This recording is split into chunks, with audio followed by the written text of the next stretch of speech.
pressure, and where therefore at least certain solutions in the way of giving amnesties and so are excluded, and where these issues perhaps also come up stronger, but more out of also a fear that certain issues might be prosecuted then afterwards by an international court.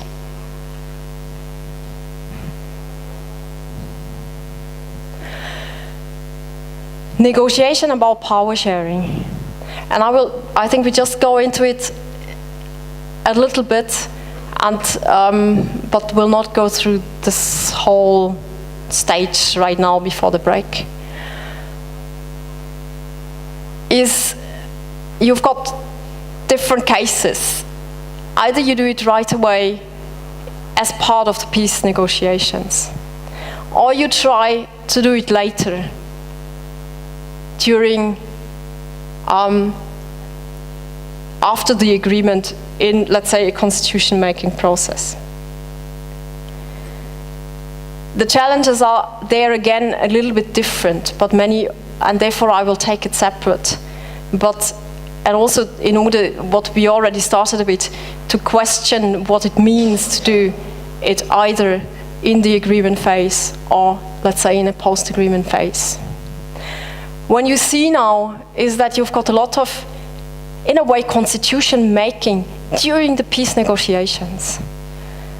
And this is, on the one hand, you can say power sharing is always a matter of how to structure the state. So it is a matter of constitution, whether it's written or not, how the state is constituted in a way. But you can see that you've got a whole number of peace agreements that directly include provisions on power sharing, and they directly make the link to constitutions. If you, for instance, South Africa, and I think this was quite an elegant way, they came up with principles for a constitution, which in a way already provided the avenue and the basis and the most important parts for the later on power sharing arrangement, but didn't give all the details yet, and left the formulation of details, perhaps of additional clauses and so on, to a later process. You've got other countries who included or who established during peace negotiations interim constitutions that more or less provided power sharing for a certain period of time, and also put up already the process how a new constitution should be done. So in order to after a certain period that another constitution can come in. And then you also have agreements that provides, let's say, an annex with constitutional provisions.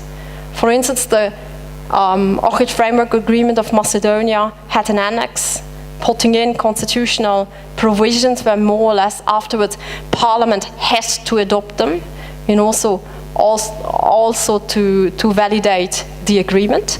So they're more or less constitutional provisions were already provided. And you've got the case of Bosnia-Herzegovina, where the agreement has an annex with the full constitution, written from A to Z.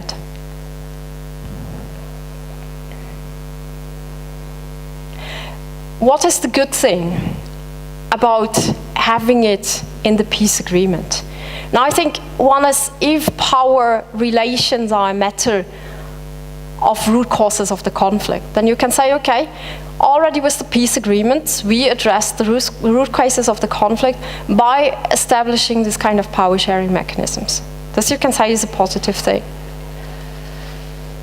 You've got also the time factor, saying, okay, we need solutions fast. It's perhaps faster through peace agreements than if we postpone it for later and have an insecure process where we don't know how things will develop, where we don't know whether people will still be willing to talk and so on. So to have it fast might also be an argument to have it in the peace agreement. Whether you've got the Dayton Agreement or the agreement in Macedonia, all of them were developed in quite a short time, so then you right away had something in your hands.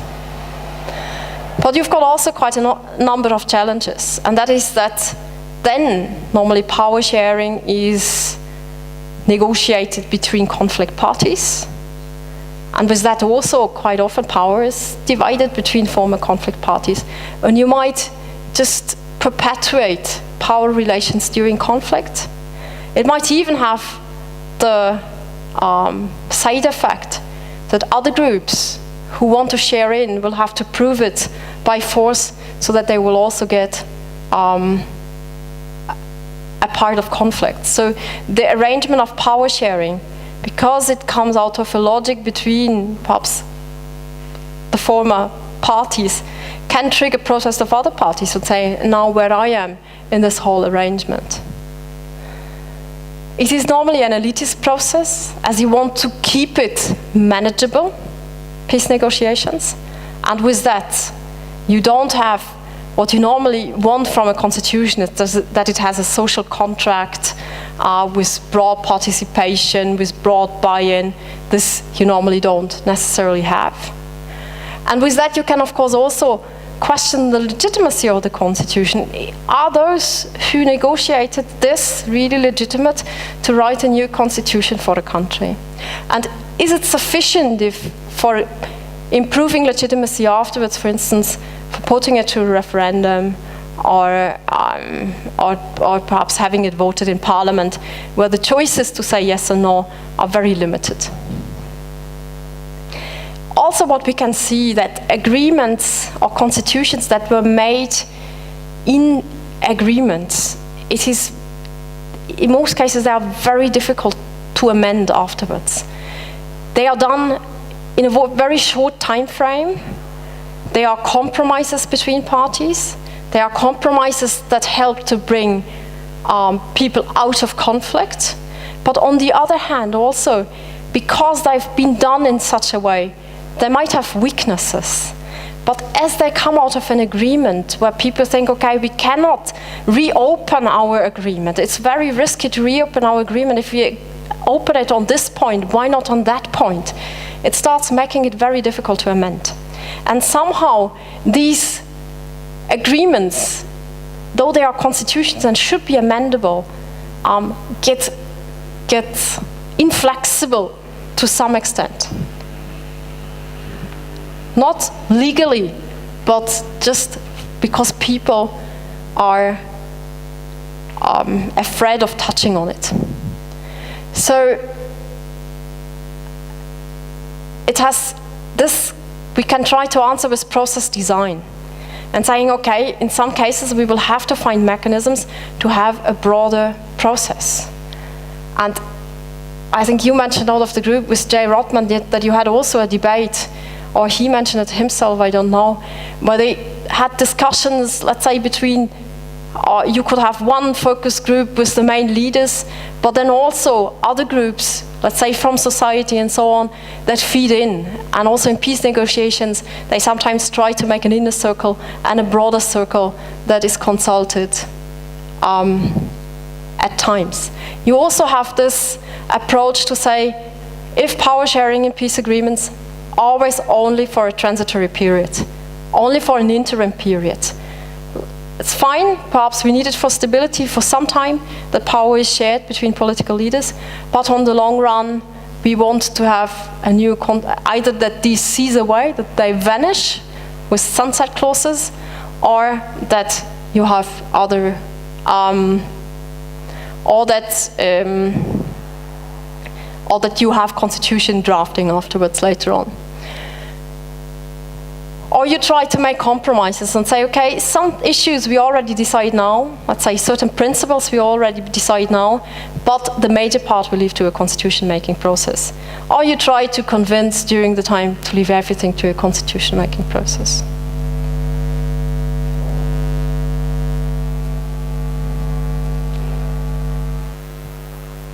Please. As you mentioned, they cannot everybody be some kind of selection of who is finally negotiating this constitutional culture. But somehow I think mechanisms could be defined on how this representatives communicate with their constituency group. Mm-hmm. So I think that's maybe important one. Do you have any proposals, do you have any experience how it is done? This representatives, well, that's a question. How can they get approval from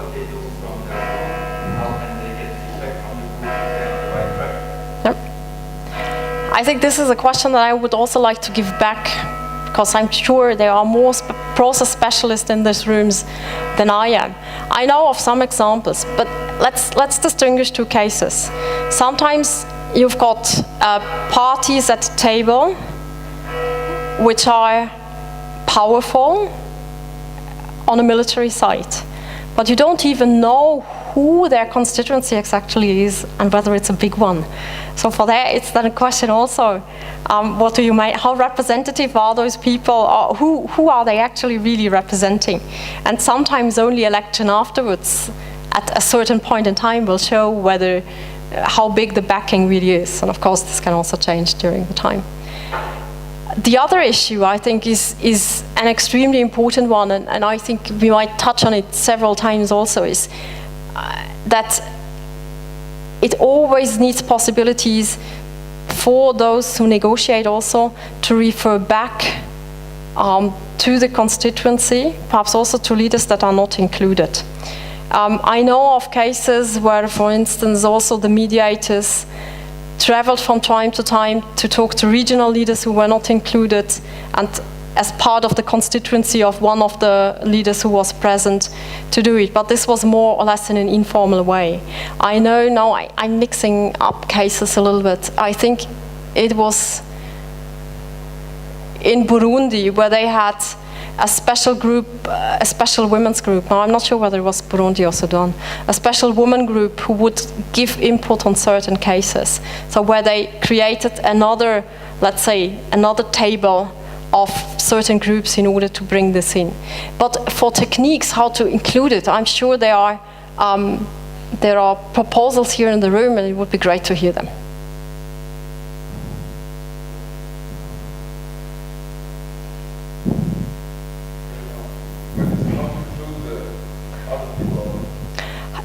The question, how to include those who are not at the table. You can do, and how do you include the constituency in a way also then?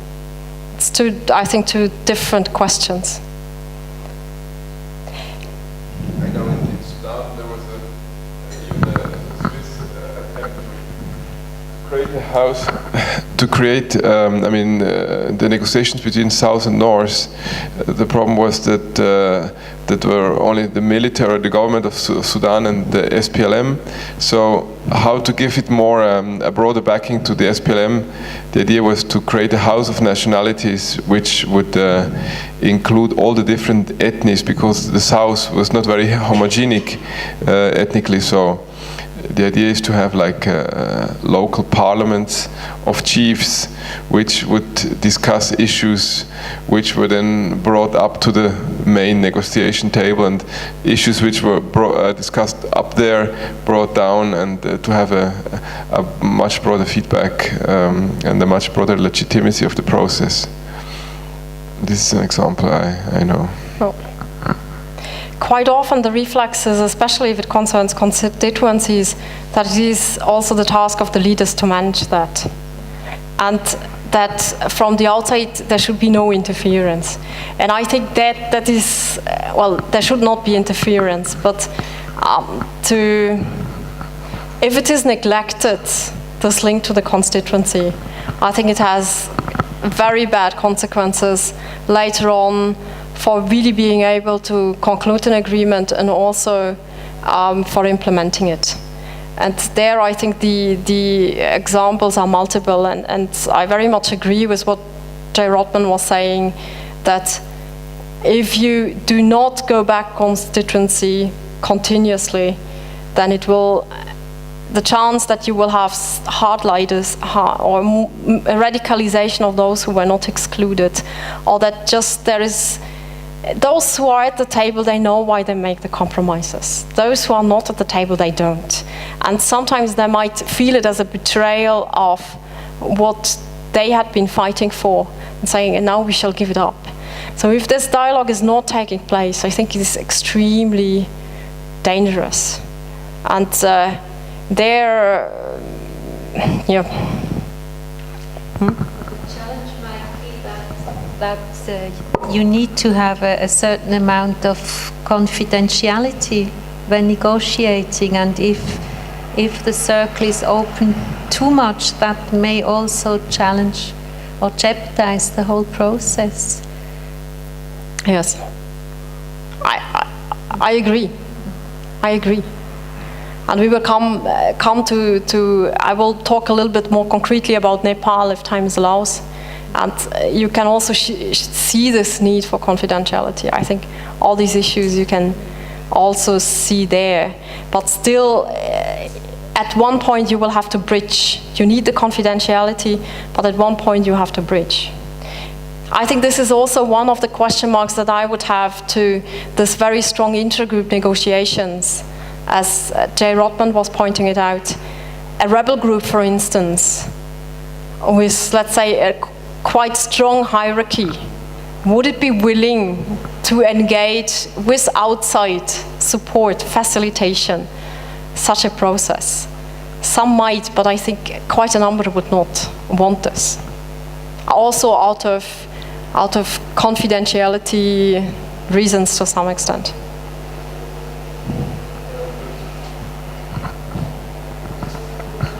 But what do you recommend in the case when one of the conflict parties has little or no constituency in the civil society? For instance, I want to point to the case of Colombia, which there is a guerrilla fighting which has very little or no backing in the population anymore, but they are strong, military very strong. So how could you deal with such a case? If I mean, you have to make an arrangement, but most of them, they are fighting for themselves because war is part of their lifestyle. Yeah, I think this is one of the major challenges, because this case also of how to include very violent groups sometimes, where you feel it would be better to exclude. But I think as soon as you've got a feeling that they can seriously spoil the process, what are the possibilities of not taking them in? Or what are the big question is always, what is the cost of not taking them in? Also, what is the cost of taking them in? But if you think that the cost of not taking them in is too high, you will try to keep them engaged in one way or the other. But you can also say that you try then later on by saying, okay, certain standards just will have to be fulfilled later, some certain issues are non-negotiable, or that if there is certain kind of power sharings, that it's only for a transitional period of time, just to try to make at least sure that these power structures cannot perpetuate themselves, so that there is a certain way how they also can lose power again in the agreement. But whether they are then willing to sign is the next issue. No? It's always the question, how much compromises from your values and principles do you do in order to, in the end, come to an agreement and go on from there. You also have cases where one party says, I'm absolutely opposed that one group sits at the table. For instance, in Macedonia, the NLA, the National Liberation Army, was not sitting at the table, but was consulted continuously. So that you can also try to put them outside, but to keep up the discussions. Probably not satisfactory answer.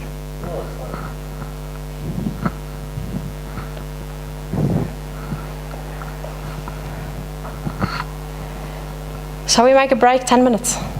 15 minutes? Let's make 15 minutes break. And we continue?